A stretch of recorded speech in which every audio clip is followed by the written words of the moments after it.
I often wonder if there is a hell, and if there is, what will my respective eternal torment be? Because I imagine it will actually be pretty similar to my experience watching Am I Racist last weekend. I'll be sitting in a fairly full theater watching Matt Walsh dressed like a surly Amish woman, making terrible jokes for all of eternity, while a chorus of mouth breathers hang on his every word. There is absolutely nothing more depressing than being in a movie theater full of people in hysterical laughter because Matt Walsh just made a joke about how asking for your coffee black is racist. I'm not lying, that's about the level of comedic rigor we are going to be dealing with in this film. This film is supposedly about one person's journey to better understand racism in modern day America, but in practice, it's basically just a washed up vaudevillian comic continually making a fool out of himself and finding a way to interview the few people on planet Earth who are even more ridiculous than he is. So let me take you on my journey watching this movie, and let's see if we can answer this question once and for all. Am I racist? I saw this movie in South Boston, and the average Bostonian doesn't really need a movie to ask them the question, am I racist? They already know the answer, and it's yes. Sorry, I've been wanting to make that joke ever since I saw the trailer for this movie. But before we get started, my name is Patrick, but my friends call me Pat, and if you are enjoying my videos and you're enjoying my content, please subscribe. Only 14% of you are subscribed. The more subscribers, the more likes this video gets, the more comments it gets, the more videos I can make for you guys. 1 to 2 new videos every single week. I love all you. Couldn't do it without you. Comment down below your thoughts. Give this video a like. I read every comment. Thank you all so much for the support and love. Heart. Why do I insist on doing the heart? I need to come up with something better. If you're not a very online guy like me, here's a little background about this movie and about the star. He's a very online guy. He likes to Am I Racist stars Matt Walsh, a conservative influencer on the Daily Wire, which is one of the conservative media companies. Now, he has had a lot of bad opinions over the years, but there are a couple things in particular I find very funny about his existence and his personality as a thought leader. He thinks that people have too much free time. A 40-hour work week isn't that much at all. And how much free time do you think you should realistically have? Hey, you watching this YouTube video, what are you doing? Stop freeloading and goofing off, grab a pickaxe, and get to the mines. There's no time for YouTube, you mollycoddled poltroon. This is especially rich given he works quite literally the easiest job on planet Earth, being a podcaster. He has the audacity to lecture people working 40 plus hours a week that it's not that tough. He is a podcaster, and he uses said podcast to sell weird dolls of himself wearing a diaper for the kids, while simultaneously he says that the LGBTQ plus community is full of a bunch of groomers. Matthew, the call is coming from inside the house. But he's also dabbling in other forms of media, like in 2022 when he released the film What is a Woman, where he goes and interviews people like in random African villages in an effort to prove that being trans is bad. And these movies are coming from something called Daily Wire Productions, which I assume is some sort of subsidiary of the larger Daily Wire media company, and I am so sad because they have their own production logo, as most production companies do. And in their production intro, it's literally like the Marvel intro, except it's with, you know, the 5 movies and TV shows that the Daily Wire has produced, but one of them is Mr. Burcham, so we see that footage of, like, him wearing the aviators, you know, instead of Tony Stark and Captain America and Ant-Man, we get Mr. Burcham, and I need to find that footage. If anyone could get me that footage, it will make me happier. Am I Racist is directed by Justin Folk, who I assume joined the Conservative Project after he realized they were trying to take the plural of his name, Folks, get rid of the S and K and add an X. And although being billed as a documentary, it has 3 writers. Now, writers are not abnormal in the process of documentaries, but in this particular documentary, I'm just going to draw your attention to it. Keep that in mind, that this took 4 people to write. But that's the fun part of movies like this. It's insane the type of narrative you can create if you have an intense and vivid dislike, not just for truth itself, but for any sort of journalistic integrity at all. Because as I've mentioned, this movie is ostensibly about Matt Walsh's journey to become an anti-racist DEI expert. And you can probably assume by now that he is not exactly coming about this journey honestly. It's not as if he's earnestly trying to learn anything about racism or race relations,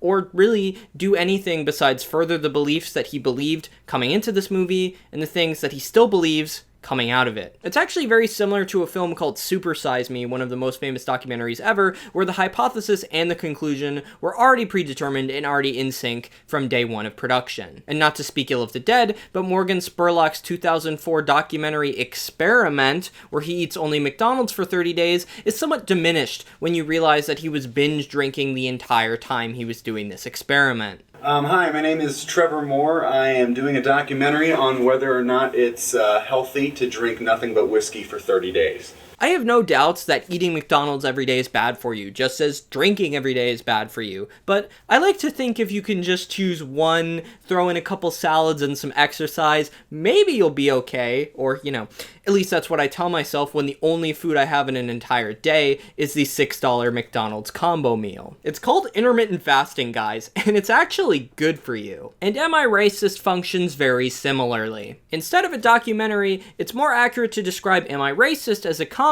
that is meant to pretty much only appeal to the people who already believe everything that its creators already believe. Walsh, of course, denies this and says you don't have to be a Republican to enjoy Am I Racist, and if he earnestly believes this and is not just saying it because he feels he has to, I feel compelled to remind him that denial is not just a river in Egypt. There are also moments where I would describe it as a G-rated version of Jackass, where he's just dropping plates. Like, there's a scene where he's just dropping plates, and that's the source of the comedy. One thing I will say in credit to Walsh is that he is absolutely correct that there is a huge shortage in mid to low budget comedy movies. If you actually look at the cinematic landscape, it is so depressing. But the actual answer as to how you fix that are by making phenomenal, hilarious, and heartfelt films like American Fiction, rather than 105 minutes of Matt Walsh wearing a wig and making jokes designed to appeal to people who look like that. Am I Racist begins with a disguised Matt on a morning show, where the very first joke in the entire movie, besides the fact that Matt Walsh looks like a boss on Undercover Boss if the entire makeup department was on strike, is Matt Walsh reading a land acknowledgement. And I don't know how you feel about land acknowledgements, if they're actually an effective way to rectify with the fact that European colonizers came to America, gave 90% of the indigenous population smallpox, those that remained, who did not die from smallpox, signed treaties with the governments, and then the governments would proceed to break almost every single treaty they've ever signed, but none of that is really my point. My point is with how it is cut and put into the movie. It is clearly played for a laugh. It is intended to elicit a laugh, which, in my viewing, it got. And I bring this up not just because I feel like it is in very poor taste, which it is, but I bring it up because it falls into the trap that a lot of conservative comedy falls into, that being making jokes that aren't actually jokes. This is just what I believe, and that's the joke. And we should laugh because we both agree, look at these silly liberals who want to do land acknowledgements. Matt Walsh then gets into an exercise telling both women to raise up their hands to decenter their whiteness before telling the non-white host she doesn't have to raise them up quite as high. This gives us a brief taste of what the movie is going to be, an amuse-bouche of complete dog before we get a record scratch, yep, you're probably wondering how I got into this situation moment, and then we cut back to the past to get an incredibly revealing opening monologue from Matt. Matt Walsh tells us that when he was growing up, he didn't think much about race.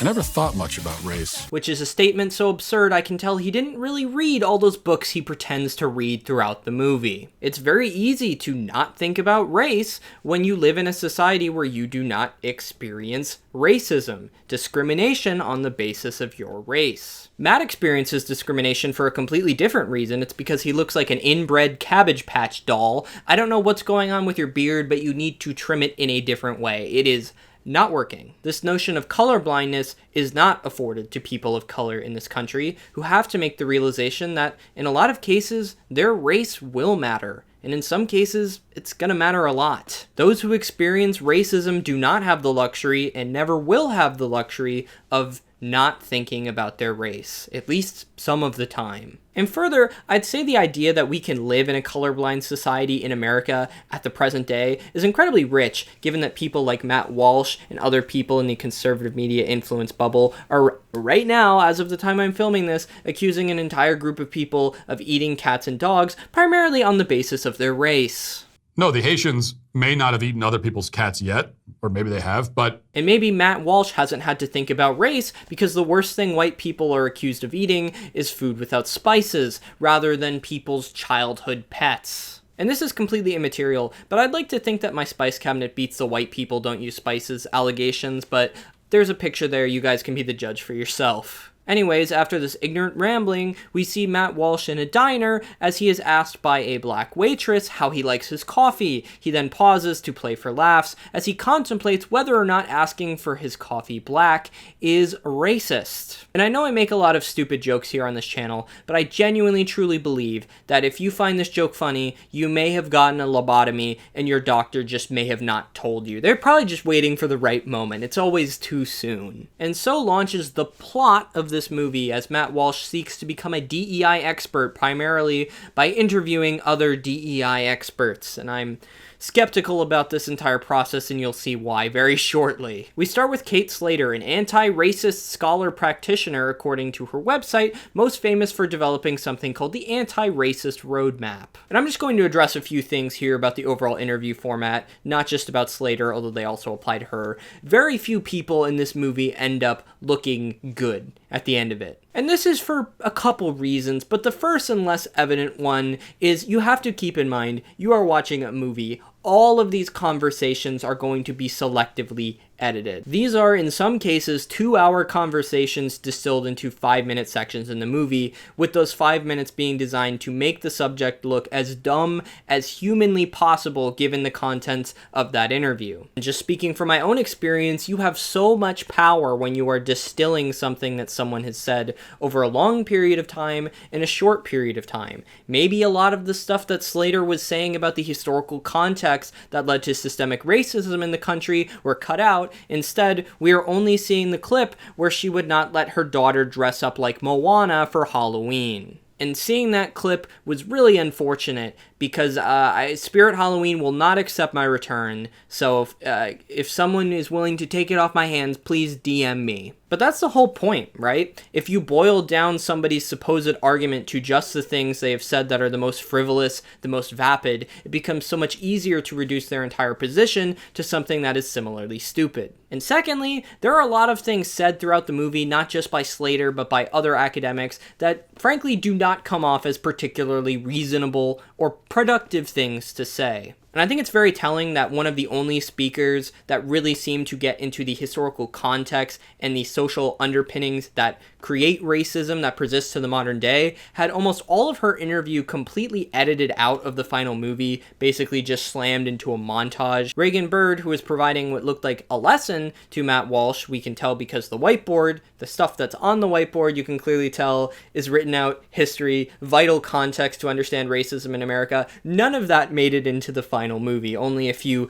gotcha-esque selectively edited quotes. So while a lot of, in particular, the academics are going to say things that frankly will come off as ridiculous, I think it's very telling that we can tell just by Reagan Bird's interview on that whiteboard, a lot of stuff was edited out from this movie, including stuff that was vital historical social context for racism in the past, present, and future. Matt Walsh's movie, Am I Racist?, talks very little about why racism actually exists, and that's by design. And lastly, I'll say this before we get to the next scene in the movie where Matt Walsh is bullied by a group of people for being a jack.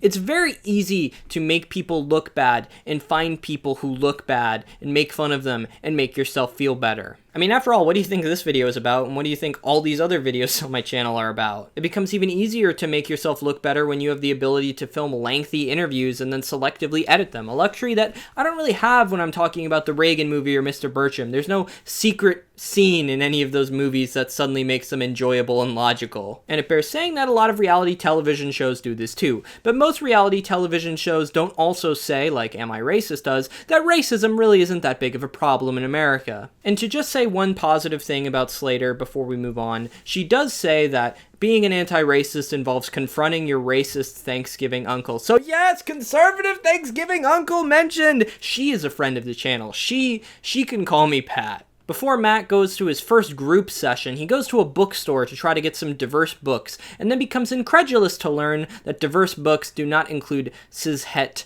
white male authors. He's then recommended White Fragility by Robin DiAngelo, who represents the climactic sequence in the movie when Matt Walsh finally gets an opportunity to interview her, so we'll talk more about the book when we get there. While I personally haven't read White Fragility, I really don't think Matt Walsh has read it either, despite him giving us a montage in the movie of him pretending to read it. Although just speaking from personal experience, it can be a little difficult to read a book that you are ideologically opposed to. For instance, my grandma has always known that I've loved history and politics, so she would go and buy me books from the Goodwill, and she bought me a book about Barack Obama. And, you know, regardless of how this joke is going to turn out, I just want to say right away, the jester was very sweet. Unfortunately, the book was The Corruption Chronicles, Obama's Big Secrecy, Big Corruption, and Big Government, which you can pick up for $5 at your local thrift store if you have the inclination and want to read a book filled entirely with nonsense. To give you a taste, the second sentence of the book reads, "The liberal media constantly lectures Americans about the alleged crimes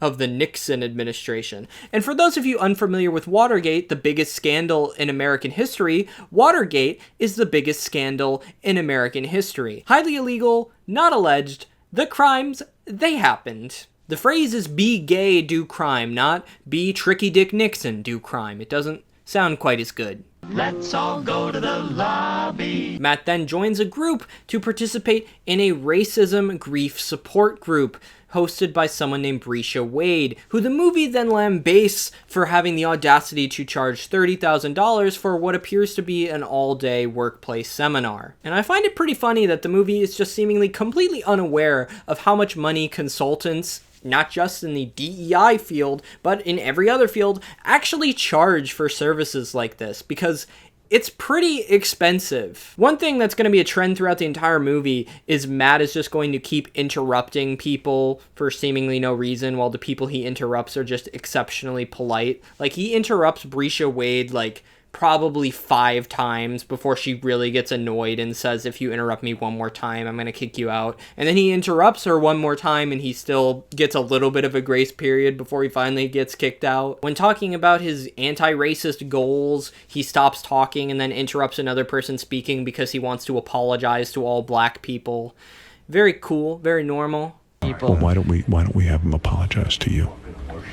Oh, that would be great. As a representative of all black people. But Wade tells us about her own experiences and difficulties navigating primarily white spaces, while also telling participants in the group to process individually their own white racial grief, which makes sense given she specifically bills herself as a racial grief counselor. When Walsh is asked how he feels about his own white racial grief, he responds with a completely nonsensical answer about 1,000 knives and a bunch of bats and a bunch of bricks, clearly not taking any of this seriously, as Wade continues to be exceptionally polite to this person who is clearly not trying to do the work, as the movie says. By the way, this movie's like theme song, title track, whatever you want to call it, is a rap song basically complaining about how everyone's trying to call you racist. And copyright is terrible for songs, but I'm going to put hopefully a brief clip of it up right here, just the most absurd part. They gon' say you racist, but they call everybody racist.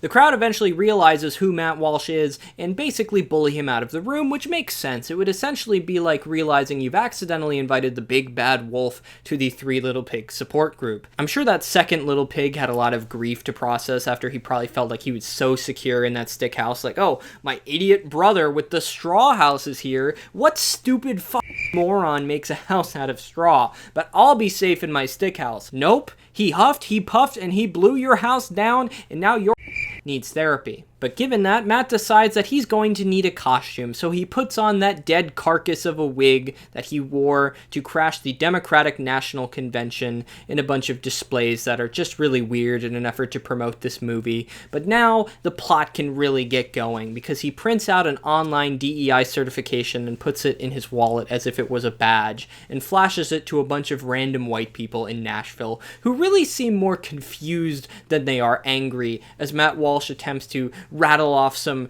half-baked DEI talking points that he doesn't even really know enough to be able to properly immerse himself in this liberal DEI master character. He then interviews Sarah Tacola, a now PhD'd professional who was involved in a viral video on ASU a couple years ago. Personally, I'd never heard of it, but here's a very, very brief summary. Two students wearing a anti-Biden shirt and a Police Lives Matter bumper sticker go into the Multicultural Center. A multicultural center in most universities is a place where people of color and queer students can feel comfortable and safe. Tacola took issue with the sticker and the shirt for a variety of reasons, and also claimed that the student with the laptop sticker gestured to the sticker and smirked, essentially antagonizing her. Essentially, not unlike Matt Walsh in this movie, two people were being jackasses in the University Multicultural Center. And I imagine if you're a conservative-leaning individual at Arizona State University, you can take those displays literally anywhere else on campus and be left well enough alone. And I resent Matt Walsh for making me do background research on a 3-year-old controversy which doesn't matter,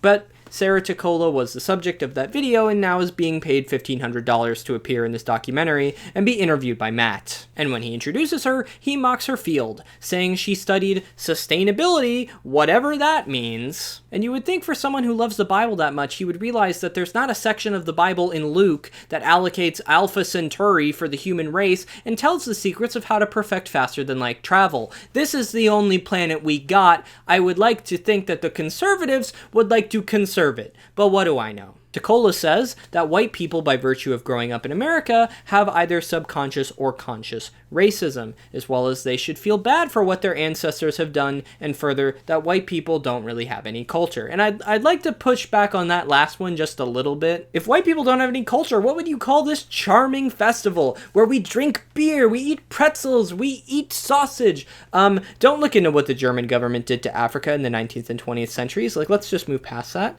Actually, really, you don't even have to go back that far to find some really bad stuff that the German government has done. You know what I'm talking about. I think the question as to how guilty should white Americans feel based on the actions of their ancestors is a debate certainly that's worth having, but I also think there's a point where too much guilt becomes counterproductive and that energy should be more future-facing to actually remedy the issues that were caused by said ancestors. But that's not the debate that Matt Walsh wants to have at all. He doesn't want to think about the past crimes of our ancestors at all, and instead do a bit where he tries to convince people to rename the George Washington Monument to the George Floyd Monument. One of the producers of this movie, Benyam Capel, stands by holding a sign as Matt Walsh mocks passerby if they are not willing to sign his petition to rename said monument. And Capel comes up a couple times throughout this movie, and I don't want to diminish his agency by saying he's being used as a prop, because I earnestly believe he wants to be there in these stunts, and, you know, that makes it worse. You get why that's worse, right? And besides, he's already had to suffer the indignity of being referred to as one of the producers on this movie, but unfortunately, he is only credited as a co-producer. And I'll give Walsh a tiny bit of credit. He does make the obvious penis joke that most people would make in this situation. You know, it's low-hanging fruit, he makes it, it's fine. It's immediately overshadowed by the fact he tries to convince somebody to apologize to Capel on behalf of all white people, which is what happens. Well, why don't we have him apologize to you Oh, that would be great. as a representative of all black people? In our next scene, we have Syra Rao and Regina Jackson. These are two women who operate a business called Race to Table, where they charge $5,000 to essentially host a dinner party for a bunch of white women and talk about the subject of race. And while they're hosting this dinner, because it is only for women, Matt Walsh is there as a waiter, and his comedic purpose is mostly just dropping plates and interrupting people again. This country is a piece of shit. Oh, sorry. Sorry. How about a little slapstick humor for your right-wing documentary? It's actually almost welcome, because at least when he's dropping plates, he's not saying something stupid beyond sorry, even though he is obviously making an ass out of himself. But in this scene, he mostly just keeps interrupting them while they're talking, and then he kind of ends it with a cheers to racism, cheers if you're racist, and then everybody except for the black woman cheers. And here we have another incredible fundamental misunderstanding of how people in America think about race, and why this movie is really not trying on any level to learn anything at all. specifically regarding the term racism, or being a racist. For people like Matt Walsh, being called a racist is one of the worst things that you can possibly be called. Because, words like cracker have just never really made the same inroads as other racial epithets. Like, cracker has got a long way to go, and it will never get there. I wish that cracker would have said some to me, salty that motherfucking cracker, motherfucker. But the white women attending this dinner are cognizant that by virtue of being in America and being raised in America, they are given certain racial advantages and exist in a structured society which they believe to be systemically racist. So in that way, they feel that yes, I'm racist, so is every white person in America, which is why they all ultimately cheers him. It's not some gotcha of how they all hate themselves, although there is an element of contrition, obviously, throughout this entire movie, but it's an element that they all recognize that they have racial privilege and are cognizant of it and are working to ameliorate it to the best of their ability. The next section of the movie also kind of gets at what I'm talking about, because Matt Walsh goes to a biker bar and half-assedly attempts to talk DEI language with these people who really are just not engaging with it at all, partially as a function of its language they don't really interact with on a regular basis, if at all, and partially due to the fact that Matt Walsh's heart just isn't in it. I've seen a couple people on the internet talk about how cool and how great it was that he was in character and how on his feet he was. He's really not. He's more like Sacha Baron Cohen's character in Who is America, Dr. DiAngelo, Monticello, whatever. I'm Dr. Naira Kane Degacello, and I believe in equal rights for all 24 genders.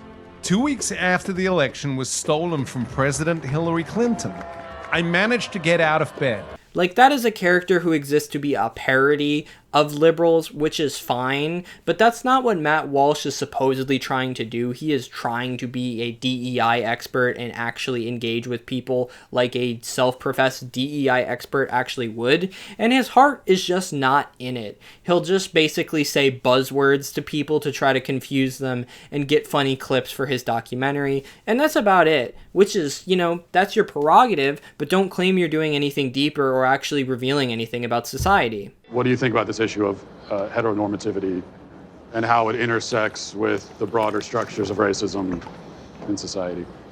And while these people do preach tolerance, they don't really engage with their race or their position in society on a larger level. And just as you're welcome to be a guilty white woman at a dinner, you're also welcome to be a person wearing a shirt that says alcohol first, then relax, and be relatively well-intentioned, at least from the brief clips we see of you. You're allowed to do both. You're allowed to do either. It's a free country. I would, however, not be offended if that particular person got a police checkpoint sometime after he left the bar, because unfortunately, I do think he is more familiar with DUI rather than DEI. The same thing is seen when he goes to a black church and talks with an immigrant from South America. They don't really engage with his DEI language, partially because, again, it's not language they're particularly familiar with, and partially because Matt Walsh either doesn't have the ability to or the desire to explain and expand upon his ideas further. Their message basically boils down to it's good to be a good person and treat others with respect.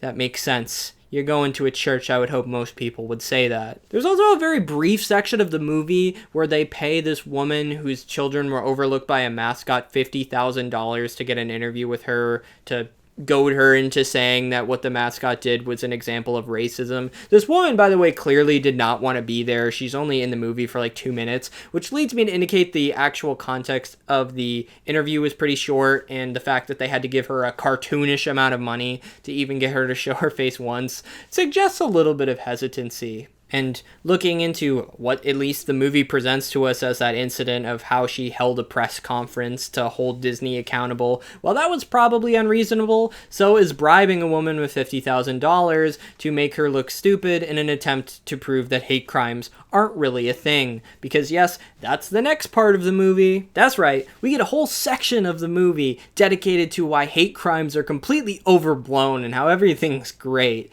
And they feature the Bubba Wallace case, which was an understandable reaction to something that was very damaging to the person who's the only black NASCAR racer, as well as the Jussie Smollett case, which is a case of a manipulator making everybody else look bad, and ultimately Jussie Smollett was found guilty of several felonies. These are both obviously being used to discredit hate crimes It's not clever. They even recreate for pure sensationalist shock value what Jussie Smollett alleges to have happened when he was attacked, with Matt Walsh standing in for Jussie Smollett, which was fun because I could at least see Matt Walsh get pretend beat up for a couple seconds and like mentally reset myself. It's pretty funny if you could ignore the fact that the comedy is coming in the purpose of completely diminishing hate crimes as an entire concept. He also brings in Wilfred Riley, PhD, to further back up his claims that hate crimes are completely overblown. And no offense to Dr. Riley, but I'm choosing to believe the data from the FBI and the California State University Center for the Study of Hate and Extremism rather than the author of a book called Lies My Liberal Teacher Told Me. And that book features such gems as, quote, "The reality that no one wants to talk about is that colonialism often had benefits for the colonized." I cannot go into another tangent. The movie's almost over. The video's too long enough. Oh my god, we don't need to talk about how any benefits provided by colonialism were absolutely outweighed by the costs of looting and theft. And it's making me agree with that speaker from ASU earlier with Ticola about how the only culture that white people have is stealing things and looting things. Although, I'd like to push back on that a little bit. We Italians, we love making pizza, we love spending time with our family, we love Il Duce. No. We do not love Mussolini anymore. Guys, he made the trains run on. All of this has been building up to the dramatic conclusion of the movie. An interview with Robin DiAngelo, who, by the way, right after the movie came out, has already released a statement expressing her, at the time, personal and private misgivings with the entire process. And unlike Jeremy Johns, I actually did read the entire statement. I know you make YouTube videos that are like 4 minutes long, but this statement should only take you about 3 minutes to read, so I think you have time. No alcohol required. We can disagree about movies, and I respect you, but come on, man. You gotta at least read the statement. She alleges that Walsh used rather deceptive tactics, including fake emails, fake names on legal documents, and an ill-fitting wig to accompany Matt Walsh's own fake last name. The one thing that Matt Walsh wanted to push back on was that the wig was ill-fitting. First of all, the wig fit very well. I harvested the hair myself from a homeless guy in exchange for a Snickers bar and a bottle of Jack Daniels. Whether this is a crappy joke, a stunning admission, or a revelation that he wants to be the creepy guy from Les Mis who offered to buy Fontine's hair, the world may never know. What pretty hair! What pretty locks you've got there! Anyway, it becomes a lot easier to understand Robin DiAngelo's objections to everything, given that the nature of the project was completely misrepresented, even though she was paid $15,000, although in the statement she says she has since donated that money to the NAACP. So that right away kind of refutes Matt's claim that these people are only in it for the money. Maybe some of them are, but this is one particular nail in the coffin of that argument. But anyway, moving on to her content in the actual documentary, she reveals to us that when she sees a black person in the grocery store, she is filled with an overwhelming desire to go up to them and reassure them that she is not a racist.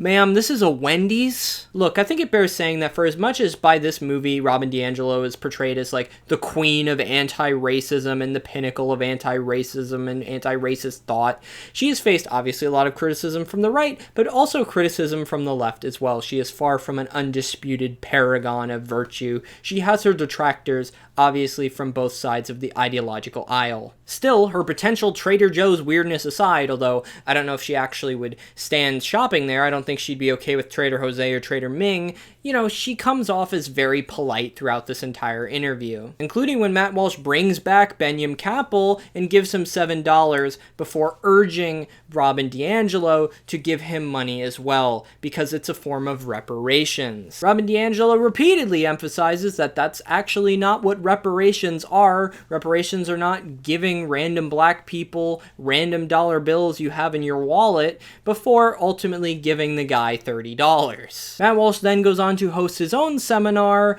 and brings in his own racist Uncle Frank to confront before ultimately ending back up at the diner that he started the movie in, laughing at an off-color racist joke said to him by his conservative uncle that he sees on Thanksgiving. Ah, that guy, conservative uncle! Well, That was a lot. And Matt Walsh now is on Twitter complaining that despite positive audience reviews, no mainstream critics have tackled this movie. Well, I'm assuming he doesn't count Dead Domain and myself as mainstream critics, but let me attempt to provide some insight. If you can turn your brain off and ignore the terrible message that this movie is putting forward about the world and about America and about American society, you can find flecks of comedy amidst a pile of dog poop.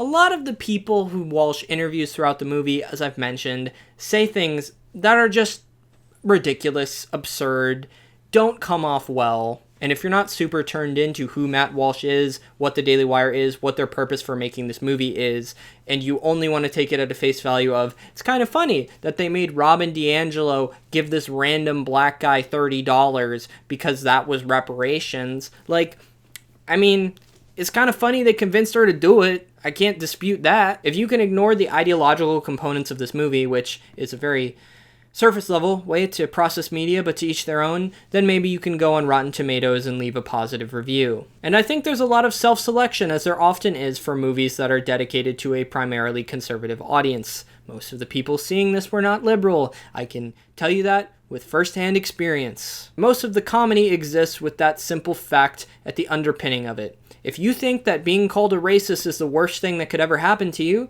you'll probably enjoy this movie. If you want to be reassured that the people who are complaining about the issues in America are actually the ones in the wrong, you'll probably like this movie. It is an anti-racist journey told by Matt Walsh, who has every possible incentive to be as dishonest as he can manage. I cannot, in any circumstances, say that the meager attempts at comedy throughout this entire movie justify its incredibly toxic message. Racism is a problem in America, whether or not a man in an incredibly ill-fitting wig happens to agree with me on that or not. If you're a white American and you have never thought about your race, that's really probably not a good thing. Now, do you have to go to white racial guilt dinners or give random black people on the street $7?